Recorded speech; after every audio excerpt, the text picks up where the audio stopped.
Fourth standard social science. First lesson is kingdoms of rivers.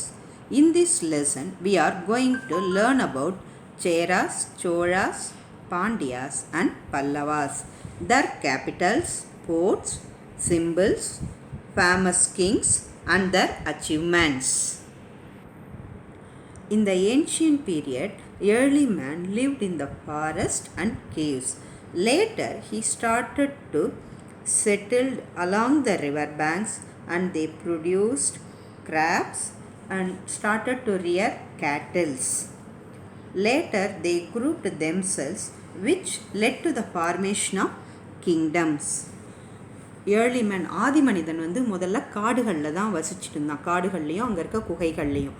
அதுக்கப்புறமா நதிக்கரை ஓரம், அதாவது ஆற்றங்கரை ஓரத்தில் அவங்க நிலையாக வாழ ஆரம்பித்தாங்க. அங்கே வாழ ஆரம்பித்த பிறகு அவங்களுக்கு தேவையான உணவுகளை அங்கேயே பயிரிட ஆரம்பித்தாங்க.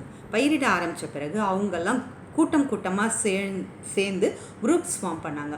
அவங்களில் ஒருத்தர் தலைவனாக வந்தார். அவர் தான் பிற்காலத்தில் அரசராக இருந்தார். இப்படி தான் ஒவ்வொரு அரசுகளும் உருவாச்சு. எந்தெந்த அரசுகள் எந்த நதிக்கரைகளில் ஆரம்பிச்சதுன்னு இந்த லெசனில் நம்ம இப்போ பார்க்க போகிறோம். Now look at the book lines. In the ancient period, people settled and started living along the river banks. I already told, people already roaming in the forest. Later they started to settle in the river banks. பழைய காலத்தில் மனுஷன் என்ன பண்ணா, காடுகள்லேயும் குகைகள்லேயும் திரிஞ்சிட்டு இருந்தாங்க. அதுக்கப்புறமா ஆற்றங்கரையில் settle ஆக ஆரம்பித்தாங்க. In the ancient period, people settled and started living along the river banks. They produced agricultural crops. They reared cattle in the pasture land. In this way, kingdoms of early Chera, Chola, Pandya and other kingdoms emerged along the river banks. அவங்க river பேங்க்ஸில் settle ஆக ஆரம்பித்தோன்னே என்ன பண்ணாங்க, அவங்களுக்கு தேவையான உணவுகளை எல்லாம் உற்பத்தி பண்ண ஆரம்பித்தாங்க. பாஸ்டியூர் லேண்ட்னா புல்வெளி நிலம். அதில் என்ன பண்ணாங்க, அவங்க ஆடு மாடு அதெல்லாம் வளர்க்க ஆரம்பித்தாங்க. இப்படித்தான் ஒவ்வொரு அரசுகளாக சேர சோழ பாண்டிய அரசுகள் ஒன்று ஒன்றா வளர ஆரம்பிச்சுது.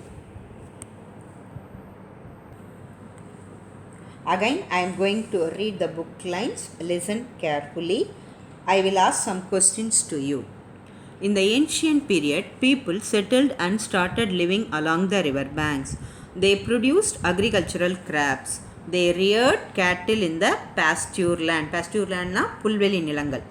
In this way, the kingdoms of early Chera, Chola, Pandya and other kingdoms emerged along the rivers. Okay. Where did the ancient people start to live? The ancient people started to live along the river banks. What are the kingdoms developed there? Chera, Sola, Pandya and Pallavas. Now, let us see some kingdoms and their origin river banks. Cheras, Poigai. Cholas, Kaveri. Pandyas, Vaigai. Pallavas, Palar. Chera's kingdom emerged from the river bank Poigai. Chola's kingdom developed from the river bank Kaveri. Pandya's kingdom emerged from the river bank Vaigai. Pallava's kingdom emerged from the river bank Palar.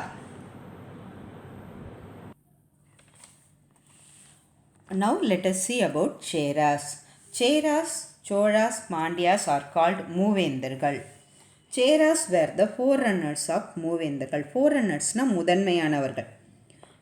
Their origin river is Poigai. Capital city was Vanji. The Chera country is called as Cheranadu. It is surrounded by the mountains. It contains Kerala and western districts of Tamil Nadu such as Erode, Tirupur, Coimbatore and Nilgiris. The famous kings of Cheras were Imayavaramban, Neduncheraladan and Senguttuvan. Chera's symbol is bow and arrow. Imayavaramban Neduncheraladan had two sons, Cheran Senguttuvan and Ilangovadigal. Cheran Senguttuvan built temple for Kannagi. Ilangovadigal wrote book called Silappadigaram. Paditru Pattu help us to know more about Cheras. Now let us see the book lines. Cheras were the forerunners of Movendargal who ruled on the banks of river Poigai and their capital city was Vanji. ஃபோர்ரன்னர்ஸ்னால் முதன்மையானவர்கள், மூவேந்தர்கள்லேயே முதன்மையானவர்கள் Cheras தான். அவங்க தான் first, ரொம்ப புகழ் வாய்ந்தவங்க. அவங்க தான் first, அவங்களோட அரசு தான் டெவலப் ஆச்சு. சேராஸ் வேர் த ஃபோர்ரன்னர்ஸ் of மூவேந்தர்கள் who ruled on the banks of river Poigai and their capital city was Vanji. The Cheranadu comprised of the present western districts of Erode, Tirupur, Coimbatore and Nilgiris. Kerala was also a part of it. The Chera country was called Cheranadu. ஏற்கனவே சொல்லியிருந்தேன் இல்லையா, சேரநாட்டில் என்னென்ன districts இருக்குது. கேரளாவும் அதனோட ஒரு part தான். Erode, Tiruppur, Coimbatore and Nilgiris கேரளாவோட ஒரு பகுதி. இதெல்லாம் சேர்ந்தது தான் Cheranadu. The major part of the Cheranadu was surrounded by high mountains. The greatest rulers among the kings of Cheranadu were Imayavaramban, Neduncheraladan and his son Senguttuvan. We will say the name one more time. Imayavaramban, Neduncheraladan. Try to say along with me. Imayavaramban, Neduncheraladan. Imayavaramban Neduncheralan is a famous king in the Cheras dynasty, and his son also did many achievements. The Chera king Neduncheraladan conquered up to Himalayas and hoisted the flag with the symbol of bow and arrow. Therefore, he was hailed with the title Imayavaramban Neduncheraladan. Neduncheralathan வந்து இமயமலை வரைக்கும் போய் அங்கே அந்த நாடை போர், எப்போவுமே அரசர்களுக்குள்ளார போர் நடந்துக்கிட்டே இருக்கும். எல்லாரும் என்ன பண்ணுவாங்க, ஒவ்வொரு பகுதியும் கைப்பற்றி அவங்கவுங்க நாட்டை வந்து பெருசாக்கணும் அப்படின்னு ஆசைப்படுவாங்க. அது மாதிரி சேரா கிங் நெடுஞ்சேரலாதன் இமயமலை வரைக்கும் போய் அங்கே இருக்க நாடுகளை கைப்பற்றி அவங்களோட கொடியை அங்கே வச்சுட்டு வந்தாங்க. ஸோ அவங்களோட சிம்பிள் போ அண்ட் ஆரோ. அதனால் அவரோட பேர் என்ன சொன்னாங்க, ஸ்பெஷலாக Imayavaramban Neduncheralathan. The able ruler Cheran Senguttuvan, the son of Neduncheraladan, erected the statue of Kannagi. This temple of Kannagi was built by the stones brought from the Himalayas after defeating King Kanagavijaya. It is also said that these stones were brought to Cheranadu on the heads of the captive soldiers.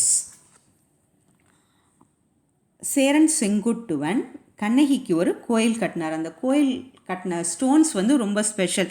ஏன்னா அதெல்லாம் இமயமலையிலேருந்து அங்கே தோற்கடிக்கப்பட்ட போர் வீரர்களை வச்சு அங்கேருந்து இங்கே கொண்டு வந்திருந்தாங்க. This can be understood from the epic Silappatikaram returns by Senguttuvan's brother Ilangovadigal. 10 help us to know more about Chera kings during the Sangam period. We will get some more interesting stories from the 10 book. It is that's all. Chera, we will see a small recap about the Cheras. River Poigai, capital Vanji, port Tondi Musiri, flag bow and arrow. Who were the greatest kings of early Cheras? Imayavaramban, Neduncheraladan and Cheran Senguttuvan. Name the epic wrote by Ilangovadigal. Silappadigaram. Thank you, children.